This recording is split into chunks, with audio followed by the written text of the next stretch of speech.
Bueno, soy toda oídos de dudas o temas que quieran que aclaremos globalmente, para empezar, como para darle arranque a esto y después vamos viendo el resto, por si se conecta alguien más. Yo, profe. Sí. Bueno, tenía una duda con respecto a lo que es la hipercapnia, ¿no? Que es el aumento del dióxido de carbono. Lo que yo no entendía es que si se da eso, en las diapos decía, ¿no?, que se aumenta la presión arterial, pero también por causa de esto se daba también la hipoxia. Pero en las diapos decía que que hay disminución de la presión arterial. Y eso es como que no lo entendí. Y tampoco no entendí lo del tema del espacio muerto, si es que en un ataque de asma se da o solo en la gente que tiene EPOC. Bien, me gusta la pregunta porque me da pie para repasar varias cosas, que me parece que se unen entre sí, pero que son conceptos de la fisiología que son como clave, no solo para entender el tratamiento farmacológico de cualquier obstrucción de la vía aérea, alta o baja, ¿sí? O sea, que puede pasar en el asma o puede pasar en el EPOC. En el asma es prevalente la obstrucción de la vía aérea alta, por eso escuchamos todo ese ruido de entrada de aire, y en el EPOC la salida del aire también está comprometida. No quiero decir con esto que en el asma no, porque si no, no habría sibilancias. Pero en el asma se complica la entrada y la salida del aire, mientras que en el EPOC la entrada de aire está un poquito más conservada, pero la salida del aire es más dificultosa. Lo primero que tenemos que pensar para estudiar cualquier tipo de tratamiento farmacológico es cómo es la fisiología normal de la respiración. Para poder entender qué es lo que pasa, tanto en una crisis asmática y qué estamos tratando cuando le damos un fármaco, o en un paciente POC, tenemos que empezar de más atrás, tenemos que empezar a partir de cómo se inicia la respiración. Y la respiración, lo que nosotros conocemos como la respiración sin trabajo, la respiración que es una función vegetativa, lo que no controlamos, no la respiración que hace un paciente en una crisis, sino la nuestra, que en este momento estamos respirando y no lo estamos notando. Nosotros respiramos gracias a que acumulamos dióxido de carbono. Ese es el primer punto importante. Tenemos receptores de dióxido de carbono y pH que se encuentran en las carótidas, en las arterias del cuello. Ahí están unos sensores que se llaman osmorreceptores y barorreceptores. Los osmorreceptores se asocian a que van sensando la viscosidad de la sangre, qué tantas partículas están disueltas en el plasma, y qué tan espesa o ligera es la sangre. Eso es la osmolaridad, el número de partículas por litro de solución. En esa misma zona están los barorreceptores. Barorreceptores, como la palabra lo dice, son receptores de presión. Y ahí es donde por ahí se hace un poquito de lío el tema de la presión arterial. Estamos hablando de la presión arterial de un gas, no de la presión arterial como tensión arterial. Hablamos de la presión arterial. Lo que pasa es que ustedes vienen muchos de cursar materias donde tensión arterial y presión arterial funcionaron como sinónimos. Cuando lleguen a críticos van a ver que presión arterial y tensión arterial se miden distintos. Una es invasiva y la otra no. Pero hasta ahora vienen usando, le tomé la presión arterial como le tomé la tensión arterial al paciente. Acá cuando hablamos de presiones arteriales o de presiones parciales, estamos hablando de presiones del gas en la sangre. Es diferente el concepto. Por eso por ahí ven cómo es importante estos encuentros, porque a veces una palabra que uno no entiende bien es un concepto que te queda dando vueltas. ¿Qué pasa? Cuando nosotros elevamos la cantidad de dióxido de carbono en sangre, rápidamente estos osmorreceptores le dicen al bulbo raquídeo, inicia la inspiración. Respira, o sea, dale la orden al sistema respiratorio que empiece a respirar porque se me acumularon desechos, que es fundamentalmente dióxido de carbono. ¿Sí? Nosotros no respiramos porque nos falte oxígeno, a pesar de que a veces corremos el colectivo y cuando sentimos que nos falta el aire, entonces hacemos una bocanada de aire. Eso es porque nos está faltando flujo de aire en la tráquea, nos sensó la tráquea. Por eso cuando queremos aire, respiramos profundo, respiramos rápido, ¿sí? Si no, no nos pasa nada.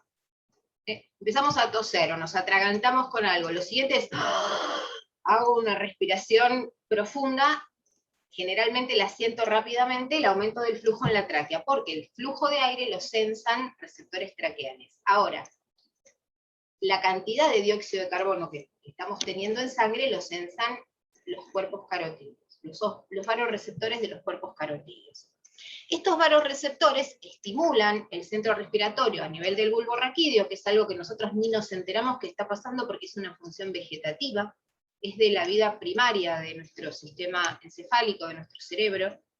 Por eso si se muere eso, se muere el cerebro. Si se muere el tronco, se muere el cerebro, justamente porque es lo más básico que hacemos, que es respirar. Este bulbo raquídeo le da la información al nervio vago, al décimo par craneal, que sale del bulbo raquídeo, ¿sí? Cuando veamos después neuro vamos a repasar algunas cuestiones que tienen que ver con estas funciones, pero fundamentalmente de ahí sale el décimo par, el nervio vago, antes llamado neumogástrico, porque recorre todo el tórax y el abdomen, ¿sí? Por eso se lo llama vago, no porque no haga nada, al contrario, hace mucho. Es vago porque vagamente inerva tórax y abdomen. Llega al nervio frénico, se comunica con el nervio frénico que entra directamente al diafragma y le dice al diafragma que se contraiga. Cuando el diafragma se contrae, aumenta el diámetro del tórax, por lo tanto, si aumenta el espacio, cae la presión, porque presión es fuerza sobre superficie. Si aumenta la superficie, baja la presión. ¿Sí? ¿Me siguen hasta acá? Presión es fuerza ejercida sobre una superficie. No importa si hablamos de presión de gases o hablamos de fuerza de una máquina. Siempre va a ser fuerza sobre superficie. Por ejemplo, si todos juntos empujamos una pared, aumentamos la presión sobre esa pared. Aumentamos la fuerza sobre la superficie. Si la pared la empuja uno solo, la pared ni cosquillas. Ahora, si yo en vez de empujar una pared yo sola, empujo una puerta, la abro. Achiqué la superficie con la misma fuerza, con la misma presión que estoy haciendo, con esta fuerza, ejercí presión. ¿Cuánta presión? La suficiente para moverla. Oh. Vuelvo sobre el concepto de presión. Presión es fuerza sobre superficie. ¿Sí? Fuerza ejercida sobre una superficie. Si yo aumento la presión sobre la misma superficie, va a haber más fuerza. Si yo achico la superficie y le doy la misma presión, le ejerzo la misma presión, obviamente el efecto que voy a tener va a ser similar. Cualquiera de los parámetros de la ecuación que yo modifique va a modificar el resultado. ¿Sí? Profe, disculpe que la interrumpe. Hay una chica que quiere ingresar. A ver. Sí, Camila, ahí la ingreso. No me había salido la letra. Gracias. Cuando estamos hablando de presiones de gases, justamente estamos hablando de la fuerza que ese gas ejerce. Que no es una fuerza como la fuerza que puede hacer una máquina o que puedo hacer yo contra una superficie concreta o contra una pared. Es la fuerza que ejerce en la mezcla de gases. ¿Sí? Esta fuerza, esta presión que este gas ejerce, es lo que va a estar relacionado con su capacidad de difundir. ¿Se acuerdan el concepto de difusión? Es el pasaje a través de una membrana semipermeable. Vamos bien hasta acá. Para que los gases difundan, tiene que haber gradiente de presión. Es decir, que la fuerza de un lado y del otro sea diferente, porque si la fuerza de ambos lados fuera igual, no habría movimiento. Si yo tengo dos fuerzas iguales, no hay movimiento. En el momento que ustedes inspiran, por ejemplo, ¿no? Hagan este ejercicio, inspiren y retengan el aire. Ahí no se movió nada, se equipararon las presiones. Cerraron la tapa de un lado, y del otro la presión es la misma, no hay flujo, no hay pasaje. Para que pueda haber difusión de un gas, tiene que haber diferencias a un lado y a otro de la membrana, y va a difundir de mayor a menor presión. Entonces, cuando tenemos dióxido de carbono, va a difundir hacia el exterior, porque tengo más presión yo que en el ambiente, porque en el ambiente no hay dióxido de carbono gracias a las plantas. Cada vez hay más, porque cada vez hay menos bosques. Pero globalmente nosotros tomamos que no hay en el ambiente y yo tengo un poquito adentro. Y ese poquito que yo tengo adentro lo voy a intercambiar rápidamente por difusión con el ambiente porque no hay ninguna resistencia, no hay otra fuerza que se le oponga. Esto es en condiciones saludables. El aire entra por diferencia de presiones y sale también por diferencia de presión, gradiente de presión, delta P, lo pueden encontrar de las tres maneras en cualquier bibliografía.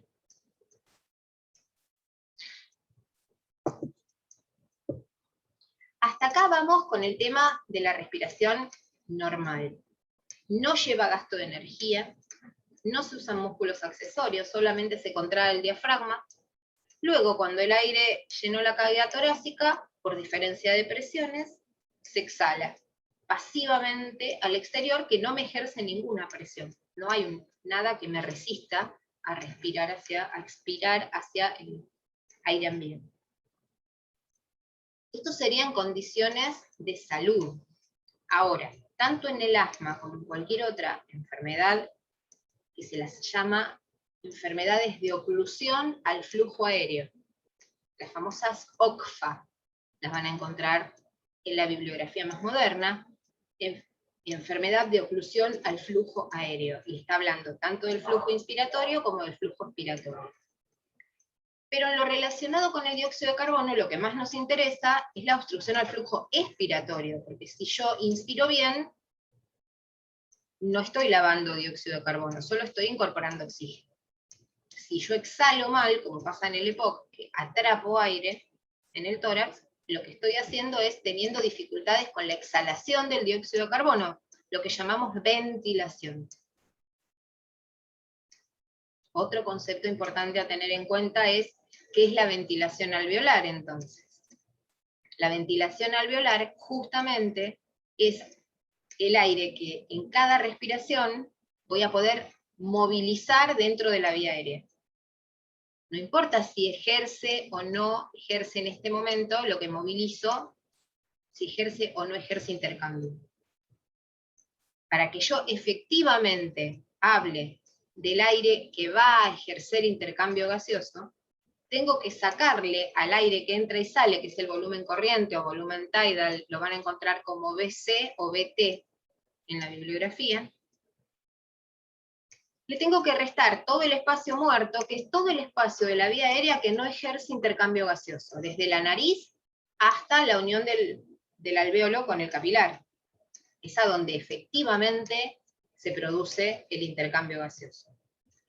Todo ese espacio entre mi nariz y mi segmentación 16 bronquial, donde se encuentra la unidad alvéolo capilar, se llama espacio muerto. Entonces, la ventilación alveolar real, o sea, la real cantidad de dióxido de carbono que yo voy a poder exhalar, va a estar relacionado con restarle a ese volumen que entra y sale la cantidad de espacio que no ejerce intercambio gaseoso. Es como si yo tuviera 50 personas en una habitación y esas 50 personas de la habitación las tengo todas vestidas de verde, salvo 8 que están vestidas de amarillo. Bueno, esas que están vestidas de amarillo no las quiero contar. Lo mismo pasa con el espacio muerto. Todo ese trayecto entra y sale el aire, y menos mal, porque lo necesitamos para que el aire llegue al espacio donde hace intercambio gaseoso en forma fluida y salga en forma fluida. Porque tanto hay alteraciones cuando el aire no entra como cuando el aire no sale. Pero solamente lo llamamos a eso vía de conducción y vía de transición. La vía aérea tiene que estar permeable, no tiene que tener lesiones, no tiene que tener enfermedad para que el aire pueda entrar y salir por la cañería. Ahora, para que yo saque agua de la canilla, necesito que tenga AISA, presión de agua, los caños funcionen, el agua suba al tanque, del tanque baje al calefón, del calefón baje hasta la ducha y yo me pueda bañar. Efectivamente, bueno, lo mismo pasa con esto. Todo ese recorrido hasta la ducha es espacio muerto. Efectivamente no estoy usando ese aire para nada. Solo entra y sale. Ahora, si a mí se me tapa la cañería en algún lado, no me puedo bañar. Estaría bueno en invierno porque hace frío. ¿Se entiende el concepto de espacio muerto así, usando como una cosa mucho más de entre casa? Sí, profe.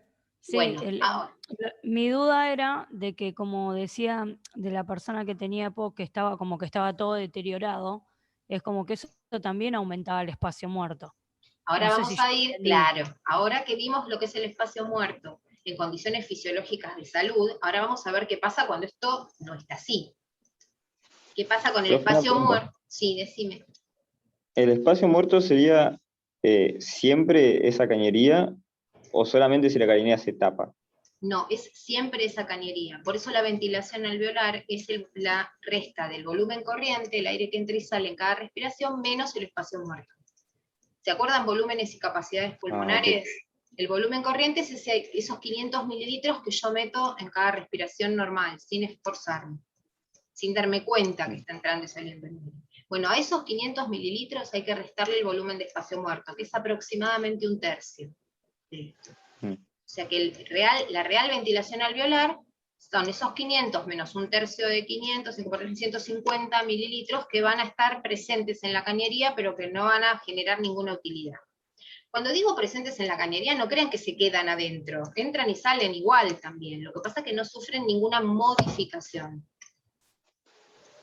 Ahora, esto es en condiciones fisiológicas y en reposo. ¿Qué pasa cuando tengo una crisis asmática o tengo un paciente EPOC? ¿Se acuerdan que una de las componentes del EPOC es el asma?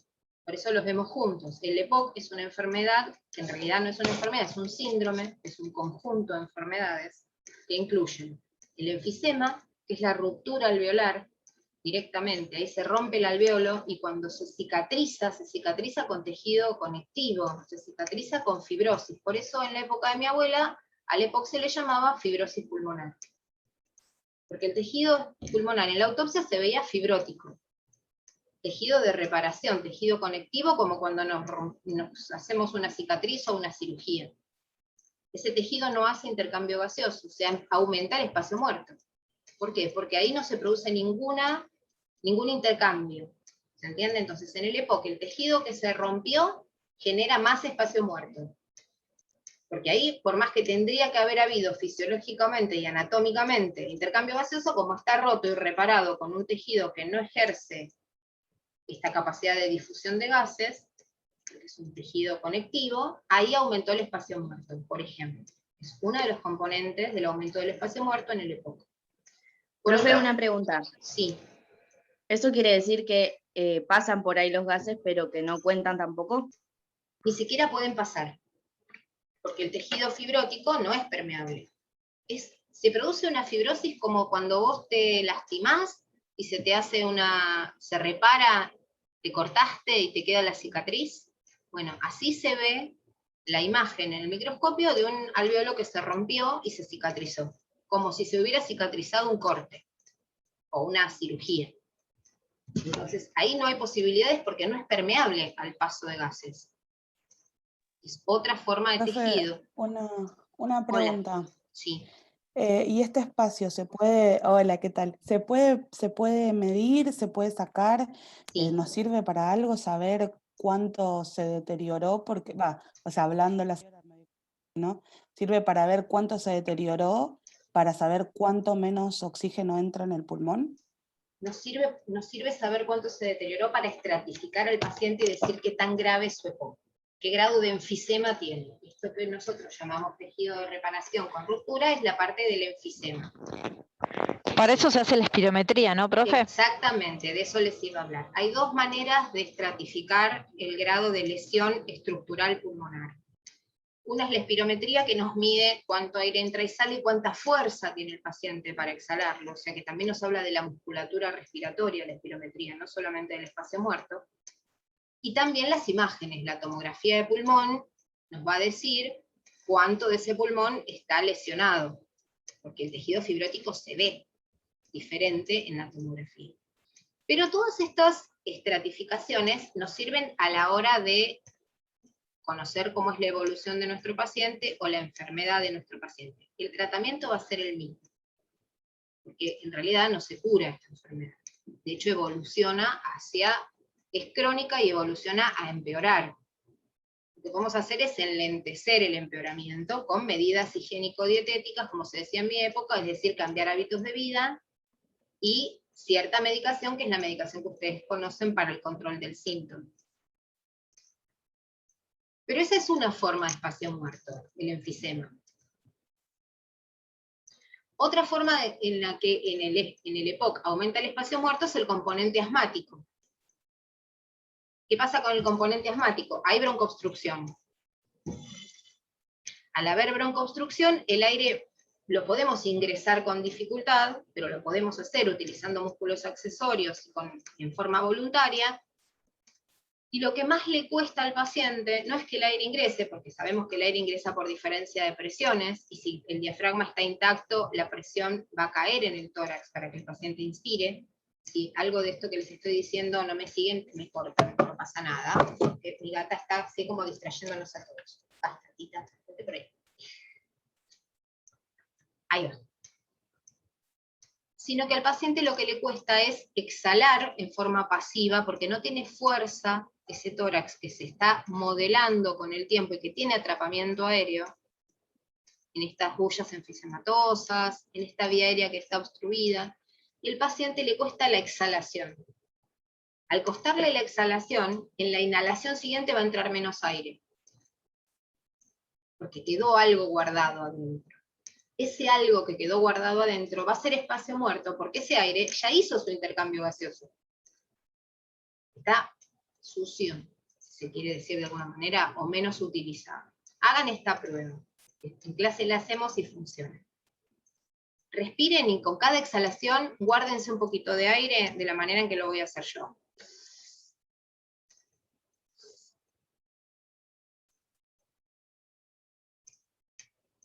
Oh, ¿vieron cómo cuesta? Las últimas no metieron nada. Tal cual. Bueno, eso le pasa al EPOC. Le cuesta meter el aire porque adentro de su tórax hay retención, hay aumento del espacio muerto y hay atrapamiento aéreo. Ustedes esto lo van a encontrar como atrapamiento aéreo, y después cuando avancen en la carrera hacia la licenciatura lo van a encontrar como autopip. Es decir, no lo hagas. Karina, no hagas la prueba. Si sos asmática, a ver si todavía te broncoobstruís, encima con este clima. Cuando ustedes avancen en la licenciatura y vean paciente crítico, lo vamos a llamar autopip. Ahora lo vamos a llamar solamente atrapamiento aéreo. Es lo mismo, aumentó la presión positiva dentro del tórax. Y al aumentar la presión, sí. Le hago una consulta. Mi mamá estuvo con COVID, ¿no? Y tuvo neumonía. Y yo me acuerdo que antes de que la llevara a la ambulancia, ella respiraba también bien, o sea, hacía fuerza para que ingrese el aire, pero hacía más fuerza para que salga. En esos casos también pasa eso, porque ella me acuerdo que respiraba y hacía, y no le costaba largar el aire. Y al próximo también era como que cortito respiraba. Claro, la neumonía es una consolidación, ¿sí? en general bacteriana,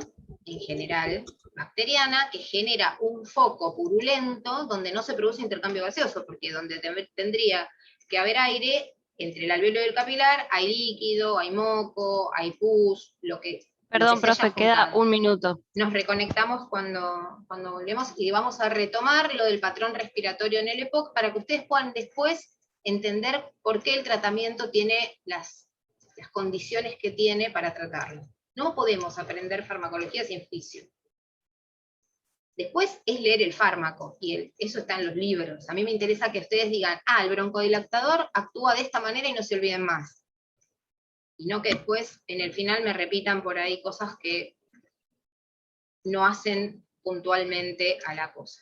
Entonces, ahora vamos a desconectar y nos reconectamos todos de nuevo, y vayan a buscar agüita para el mate, galletitas y todo lo demás que tengan ganas de hacer. De paso van pensando qué otra cosa les va resonando de esta misma charla. ¿Sí? A ver. Así yo